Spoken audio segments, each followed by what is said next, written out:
உலகத் தமிழ் மக்கள் உங்கள் அனைவருக்கும் எனது அன்பான வணக்கங்கள். லக்னம் ராசி கெட்டுவிட்டால் துலாம் அவ்வளவு சீக்கிரம் கெடுமா? நங்கூரம் போட்டது மாதிரி நிற்கக்கூடியது. அவ்வளவு சீக்கிரம்லாம் துலாம் கெட்டு போறதுக்கு வாய்ப்புகள் இல்லை. ஆனால் அந்த லக்னம் நடுநிலையாக இருக்கக்கூடியது, அதே நேரத்தில் நியாயம் அறிந்தது, நீதி நேர்மை அறிந்தது, சுகதுக்கங்கள் அறிந்தது, இருளும் பகலும் அறிந்தது, துன்பமும் மகிழ்ச்சியையும் அறிந்தது, எல்லாம் அறிந்தவர்கள். எல்லாம் அறிந்தது யார் அப்படின்னா, ஒன்று துலாம் ராசி அல்லது துலாம் லக்கணம். சார், ஒரு சில விஷயங்கள் புலப்பட மாட்டேங்குது, ஒரு சில விஷயங்கள் நமக்கு நினைச்சது மாதிரி நடக்க மாட்டேங்குது, ஏதோ கோடி கோடியா வருதுங்கிறாங்க, இதுல யூடியூப்ல சொல்றாங்க, ஆனா எனக்கு அது வரல. அப்ப எல்லாமே நல்லாவே இருக்கும் இந்த வருஷம் அப்படின்னு சொன்னாங்க, எனக்கு மட்டும் சரியா இல்லை. ஆக இது என்ன இது அப்படின்னு கேட்குறாங்க நெருங்கிய நண்பன். ஆக நான் என்ன சொன்னேன், ஒன்று உங்க ராசி கெட்டிருக்கணும் அல்லது லக்கணம் கெடணும். அது எப்படி கெடுறதுன்னா எனக்கு ஒன்றும் புரியலையே. இப்போ நீங்க துலாம் ராசி,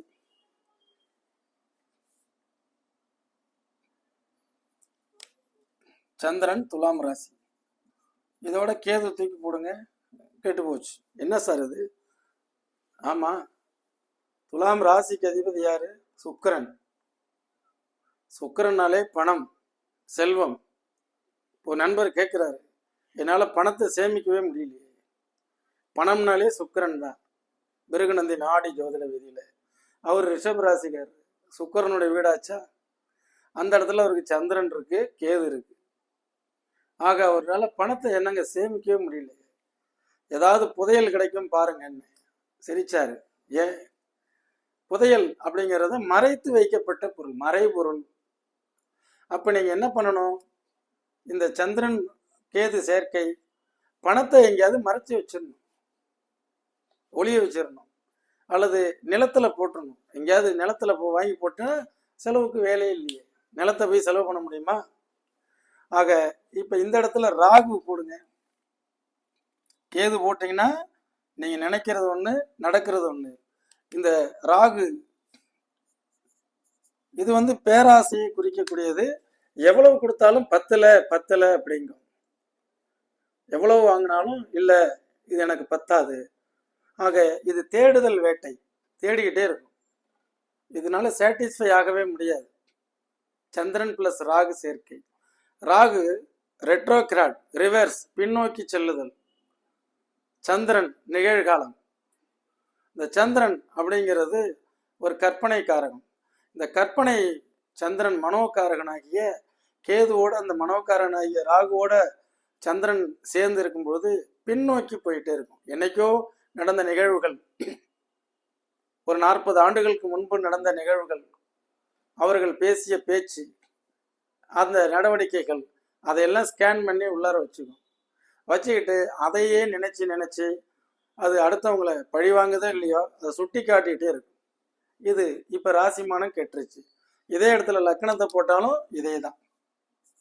துலாம் லக்கணம், அந்த இடத்துல சந்திரன் பிளஸ் ராகு, அல்லது சந்திரனே எடுத்துருங்க, துலாம் லக்கணங்க, லக்கணத்துல ராகு. லக்கணத்துல ராகு பேராசை, எதிர்நீச்சல், எதையுமே அவ்வளவு சீக்கிரமாக பெற முடியாது. இதெல்லாம் விளையாட்டு மைதானம், விளையாடுதல், போட்டி போடுதல், அப்படியே கொண்டு போகும். சார், லக்கணம் பிளாங்கா இருக்கணும், எந்த கோள்களும் இருக்கக்கூடாது. அப்போ இந்த துலாம் அழகா மிகப்பெரிய ஒரு சைடு பார்த்தீங்கன்னா நிராசையும் இல்லை, பேராசையும் இல்லைன்னு இருக்கும். சரி, இங்க சனியை போட்டா என்ன சார் ஆகும்? பொதுவா துலாம் லக்கணத்துக்கு சனி யோகக்காரன், முழுமையாக 4-5 குடையவன். அவன் லக்கணத்திலேயே உச்சம் பெறுவது நல்ல விஷயம், நல்ல பிளானட். அதெல்லாம் நான் மறுக்கல. அந்த திசையெல்லாம் வந்தா நல்ல ராஜயோகம், அதெல்லாம் மறுக்கல. பட் அந்த இடத்துல சனி என்றால் அது கஷ்டப்படுதல், உழைப்பால் உயருதல், எதிர்நீச்சல், போராடுதல். ஆக ஒரு விஷயத்தை நடத்தி முடிப்பதற்கு அதீதமான அந்த உழைப்புகளை எடுத்து போடுறது. இந்த இடத்துல சந்திரனும் சேர்ந்துருச்சுன்னா இப்போ இந்த சனி சந்திரன் புணர்வு தோஷமும் ஏற்பட்டு உங்களுடைய லக்கணமும் ராசிமானமும் கெட்டு நீங்கள் அடுத்தவங்களுக்கு இந்த டோட்டலா அந்த ராசியினுடைய தன்மையை ஆப்போசிட்டா மாத்தி விட்டுரும். சனி சந்திரன் சேர்க்கை. யாராவது துலாம் லக்கணம், துலாம் ராசி, லக்கணத்தில் சனி இருக்க பிறந்தவர்கள் அவங்க வாழ்க்கையில யோசிச்சு பாருங்க. அந்த திசை நடக்குமே ஆனால் நடக்கும். சித்திரையில் பிறந்து பாருங்க. ஆக ராகு குரு தசை முடிஞ்சு மத்தியம வயசுக்கு மேல ஸ்டார்ட் ஆகும். சுவாதியில பிறங்க ஒரு 8 வருஷம் ராகு, 24 வயசுல இருந்து சனி திசை. அந்த சனி திசை வந்து அப்ப அதே மாதிரி விசாகத்தில் பிறந்து பாருங்க, சின்ன வயசுலயே சனி போயிட்டு இருக்கும். அப்ப மந்தம், ஞாபக மறதி, கவன தடுமாற்றம், ஒழுங்காய் படிக்காமை, மனதில் ஏறாமை, ஏதோ ஒரு சஞ்சாரத்தில் வாழ்ந்து கொண்டிருப்பது போன்று ஒரு சோகத்தையும், இரண்டாவது விரக்தி மனப்பான்மையும், இதில் பற்றற்ற தன்மையை ஏற்படுத்தும். அதே கேது இருந்தா இதான் பற்றுதல் இல்லாத கிரகம். கடினப்பற்று என்பது ராகு, பற்றற்ற தன்மை கேது. அதே மாதிரி உழைப்பால் மட்டுமே தான் உயரணும். ஆக சுறுசுறுப்பற்ற தன்மை சனி. சந்திரன் பிளஸ் லக்னம் இந்த 2 பேர்னால சேர்ந்து கிடுது. ஆக இது போன்ற கிரக அமைப்புகள் இருக்கக்கூடியவர்கள் இந்த ஷார்ட்கட்ல போறது இதெல்லாம் வந்து கூடாது. எல்லா விஷயத்திலையும் இவங்களுக்கு என்ன பரிகாரம், உங்களுக்குள்ள இருக்கக்கூடிய பரிகாரத்தை உற்று நோக்க வேண்டும். நீங்க தான் தேடணும். எப்படி சில சிஸ்டமேட்டிக்கா போய்க்கலாம்ல. கியூல வாங்கங்கிறாங்க, எல்லாம் லைன்ல வாங்க, லைன்லயே நின்றுட்டோம்னா எந்த பிரச்சனையும் இல்லையா. குறுக்க போய் போடுறது, உடனே அங்க ஒருத்தர் திட்டுவார், அதுக்கப்புறம் அவர்கிட்ட சண்டை போடுறது. எதுக்கு ஷார்ட்கட்ல போய் எதுக்கு சார் திட்டுறீங்க, ஷார்ட்கட்ல போடுறாரு சார். ஆக இந்த உலகத்துல பிரச்சனைகள்லாம் எங்க இருக்கோ அதெல்லாம் சனினால வர்றது. ராகு நமக்கு ஆசையினால வர்றது.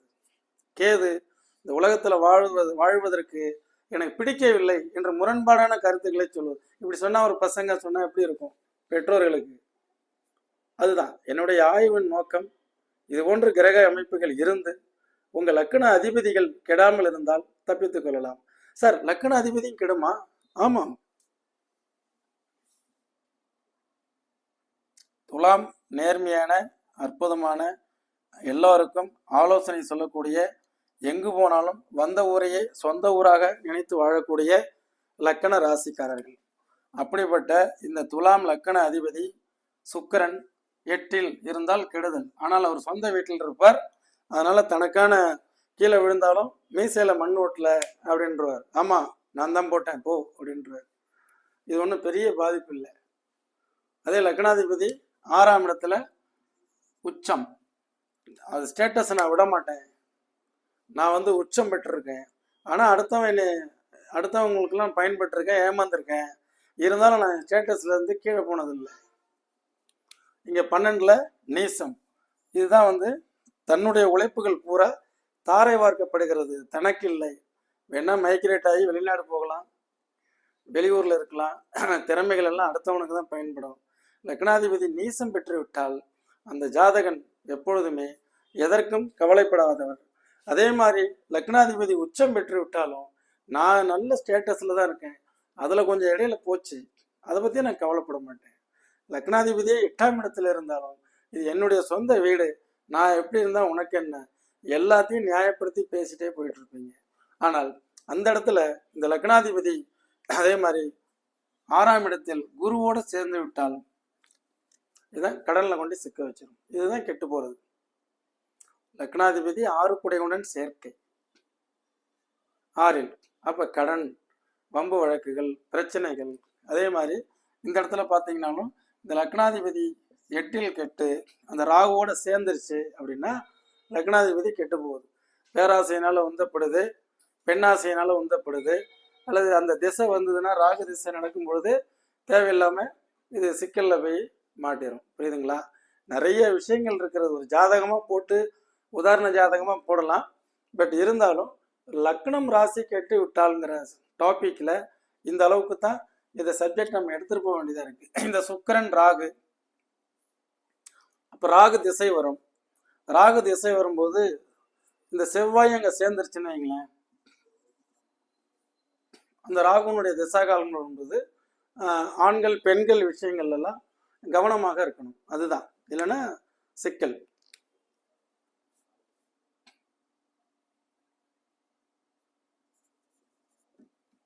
இப்போ ஒரு கன்னி ராசி இப்படி போடுறோம்னு வைங்க உதாரணத்துக்கு. அப்போ ஒரு உத்திர நட்சத்திரம், அப்போ ராகு திசை போகும். அந்த நேரத்தில் லக்னாதிபதியும் கெட்டு இந்த ராசிக்கு அதிபதியும் கெடணும். அதுவும் கெடுதுன்னா இந்த இடத்துல ராசியாதிபதியும் லக்னத்திற்கு 8ஆம் இடத்துல மறையிறாருன்னு வைங்க. அந்த இடத்துல பார்த்தீங்கன்னா சிக்கல்.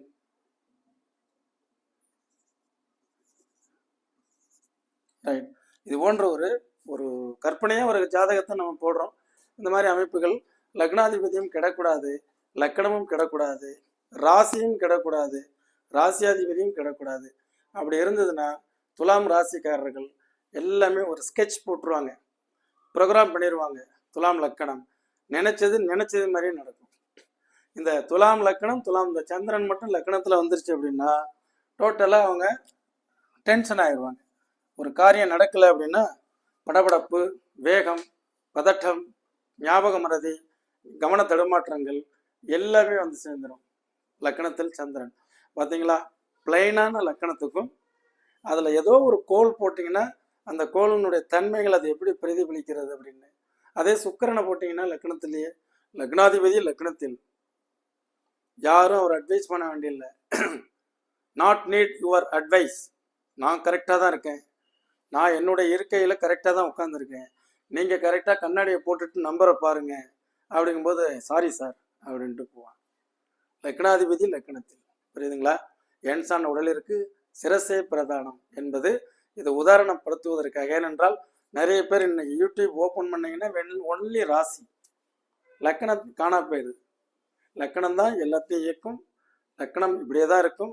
பிறப்பு முதல் உங்களுடைய ஆயுள் வரைக்கும் லக்கணம் அது மட்டும் 9 திசைகளை இயக்கி கொண்டே இருக்கும். இதெல்லாம் தெரிந்து கொள்ளுங்கள். இது தெரியாத இப்பொழுது புதிதாக வந்த வாடிக்கையாளர்கள் இந்த 9842208655 இந்த எண்ணில் சென்ட் மீ யுவர் பிளேலிஸ்ட் போடுங்க. 40 ராசிக்கு உண்டானது, 40 லக்கணத்துக்கு உண்டான ஒரு 80 வீடியோஸ் இருக்கும். உங்களுக்கு பயனுள்ளதாக ஒரு 10 இருந்தாலும் சரி, அதை ஃபாலோ பண்ணுங்க. வருங்கால தலைமுறையினரை நல்ல ஒரு வாழ்க்கையில் வெற்றி பெறக்கூடியவர்களாகவும் அதே மாதிரி வளமான வாழ்க்கை வாழ வைப்பதற்கும் என்றும் உங்கள் வாழ்வியல் ஜோதிட வாழ்வியல் ஆலோசகராக மீண்டும் இன்னொரு நிகழ்ச்சியில் சந்திப்போம். நன்றி, வணக்கம்.